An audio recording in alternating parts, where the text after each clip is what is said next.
Hello again, my friends, and welcome back to another phenomenal episode of Carpo's Thoughts, or Carpo's Corner, or 15-minute free thinking, or whatever I decided to call it this week, because when I talk about a subject, it's something that I'm thinking about, something I'm interested in. It's never something that I want to serve the algorithm with. And every video I've made of over, whatever, 5,000 videos has been something that I was interested in at the moment. Once in a while, they coincide with something going on, but most of the time, it's just random thoughts. And my original intent today was to make a video about greed. I wanted to talk about corruption. I wanted to talk about how I'm getting text messages from, politicians asking for funding as if they need it so they can do more advertising because the human mind has already, at least the American mind, has already settled on who people are going to vote for or not vote for the most part, and how politics just play no role in my life other than having to respond to other people talking about politics and not wanting to be part of any of it, feeling like I'm born in the wrong era, feeling detached from society, but at the same time, never losing my humanity and my connection with people because people matter. Family matters. Friends matter. This life we have matters. It's important in a way that we don't understand.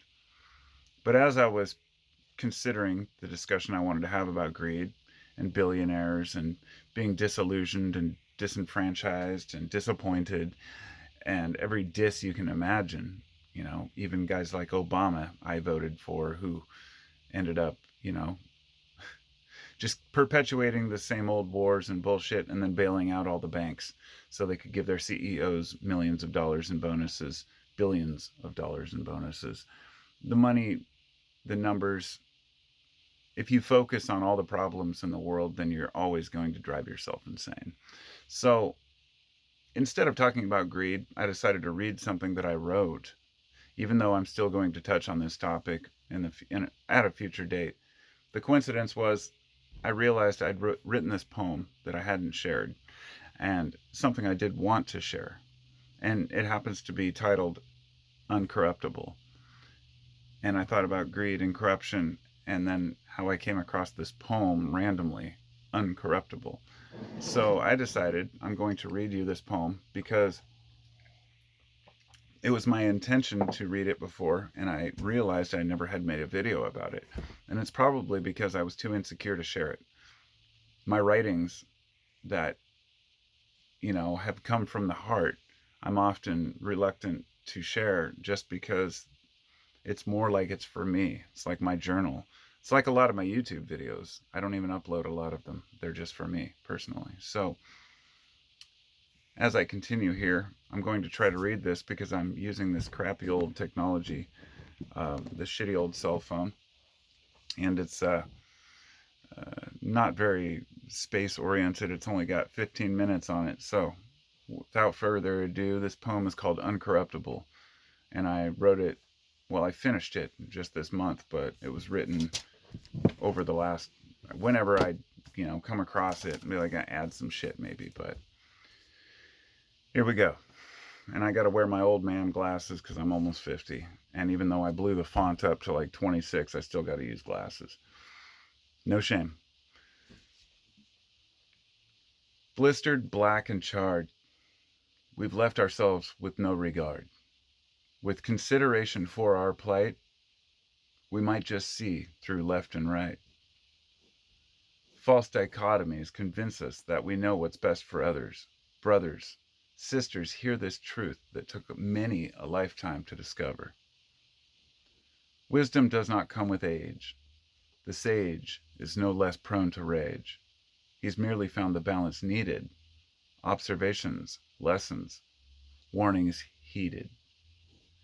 Complicated systems by design to keep us in line. Unless we question the standard narrative, we are all cast out, gaslit, left to stew in our own shit. And we stand for it. We stand for it. Why do we not seek a balance in our life, instead content to stab the knife into all those who disagree? Oh, we're free. or so it seems to be. The prison of one's own mind is only shadowed by the kind that lurk behind closed doors, directing, although very few are worth protecting. Systems built from those with power, sitting in their ivory tower, out of reason, out of mind, and surely not of my own kind. Empires crumble at the slightest touch. So much when paper walls and marble halls become cliche, we fight with such intensity for causes we can't see, and it ain't right. A man's life should be, according to me, full and rich. Instead, we bitch about every little thing we see as a threat. All bets are off when faced with situations that require even the slightest bit of humility to admire. Where are the heroes? Using ones and zeros.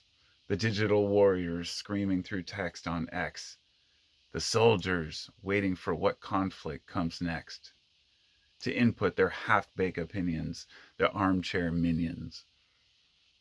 Blessed with a keyboard and a sadness that manifests itself as social media madness.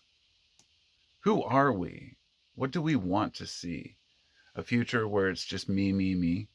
Fuck no, it shall never be. I'll fight this fight to keep me free. And anyone who comes along. God damn it. Fuck. I used the wrong button and it took me all the way back to the beginning. I'm not going to start over. I'm going to continue. Fuck no, it shall never be. I'll fight this fight to keep me free. And anyone who comes along is sure to find their own sweet song. There is no man or woman on this planet that can know what's best for I. This lie that mankind needs direction from a guy who needs constant protection and wears a suit and tie. That costs more than my car is by far one of the more absurd aspects of where we are. Out of touch, out of mind, out of control, society seems so blind, but by choice? No. And he who has no voice, fear opening his mouth, lest he wake the sleeping dragon of progress, the one who cannot be slain, whom lies alone in pain, within the labyrinth of his own lack of understanding, from which he cannot escape.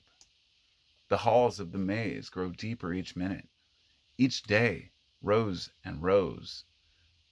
For each lie we say, the complex web is woven by each decision, a covenant made, a small incision, a crack in the wall, which grows into a chasm, then a spasm, until the labyrinth collapses upon its own weight, and there's nothing left to hate. Nothing left to hate. The dragon defeated, the warriors retreated. The sun shone again on the ground of confusion, where once there was darkness, now just a contusion. For power alone does not bring us wisdom, nor can wealth accrue value or absolute freedom. Only the wise man, the noble man, can fertilize the seeds of wealth and expect good health. For he and his people must know that the self, the other, and the brother are one and the same. And to call out the name, God damn this shitty old computer. Oh my God, I can't believe it. It's this. I have the crappiest computer. This totally blows my whole shtick, right? I'm reciting this poem anyway. I just need. My computer's like 10 years old. Sorry. And to call out the name of he whom cannot be spoken is on one hand an obligation. On another, it creates broken men whom have no understanding of service, so demanding of purpose, with not enough humility to shut the fuck up and listen to their own hearts, the important parts. The strength of any man lies not in his words, but his intentions. Actions surely get mentions, but a man forced into a box with no corners discovers he lives in a bubble, and trouble always follows close behind when we find that there is no escape from the place that we're confined.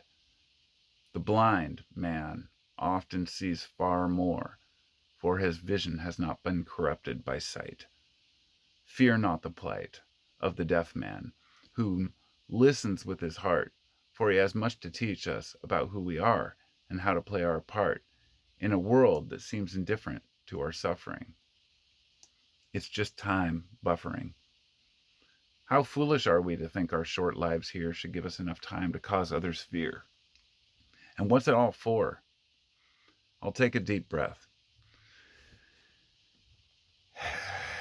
Conquer my own demons, defeat my fear of death. For when our time comes, the best we can do is dress up like a clown, and embrace what is true. A piece of a puzzle means nothing on its own. A bigger picture emerges when we stop trying to do it alone. For better or worse, we are in this together. Remember your roots and embrace the forever. Standing in the hot coals of the inferno, we would perish.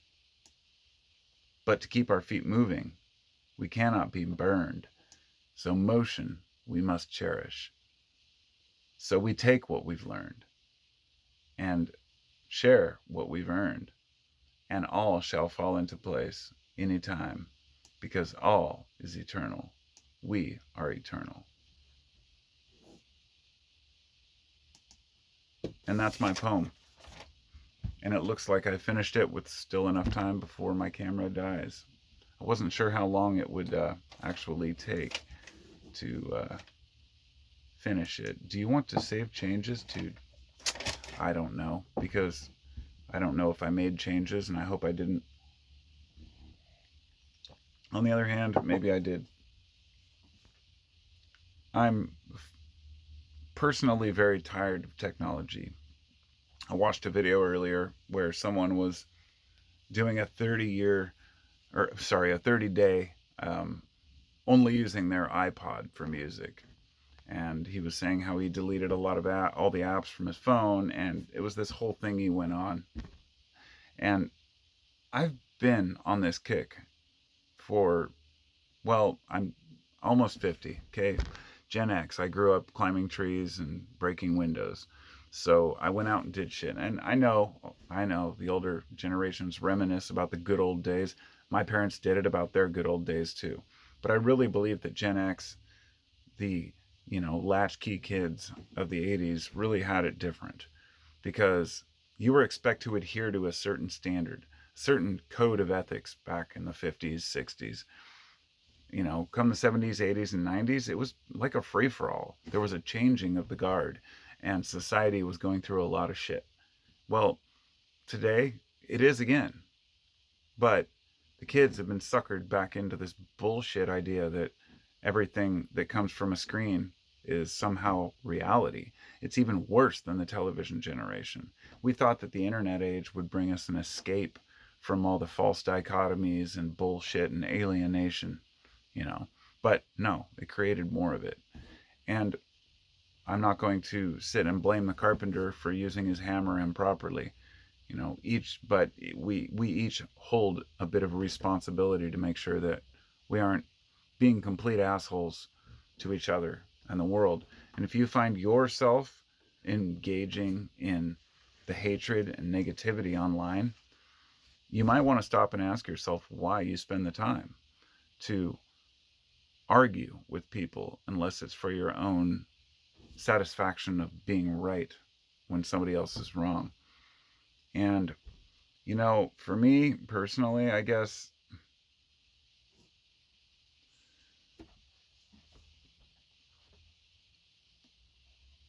there's part of me that's completely sick of this society I live in, and just so detached and detested and disgusted by the people around me and the bullshit that they do. But then there's a larger part of me that is willing to accept each individual on their own merit and their own value. I don't care how much money you have. I don't care what color you are or what gender you identify with. I really don't give a shit about any of those things. What I give a shit about is, does the person I'm interacting with have respect for me and respect for themselves and respect for the world that they live in?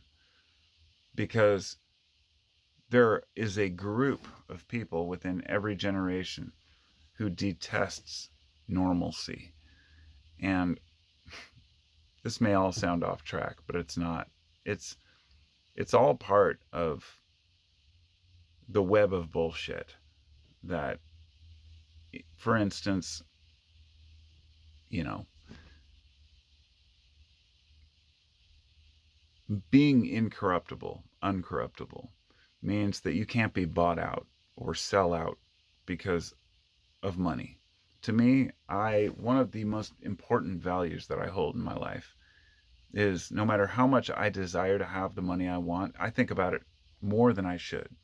You know, that money, up until a couple years ago, I said it didn't matter that much. I've always been wrong on many counts, but if I had the money now with the wisdom I have, I would be able to utilize it properly. So I have to earn it, but I'm a carpenter. I'm hurting my body. I'm doing construction instead of using my brain. Sure, I'd love to have a YouTube channel where I make a bunch of money, but I respect myself enough to not sell out to brands. I don't have greed. In fact, I feel like I should earn every penny I have. And anyway, looks like I'm finally running out of space on my phone, and that's good because I'd probably go on and on about values and bullshit and end up being pretentious douchebag. So I'll talk to you all next time. Thanks for listening. If you enjoyed the poem, I'd love to share more of my writings, but I'm an insecure human. Peace and love.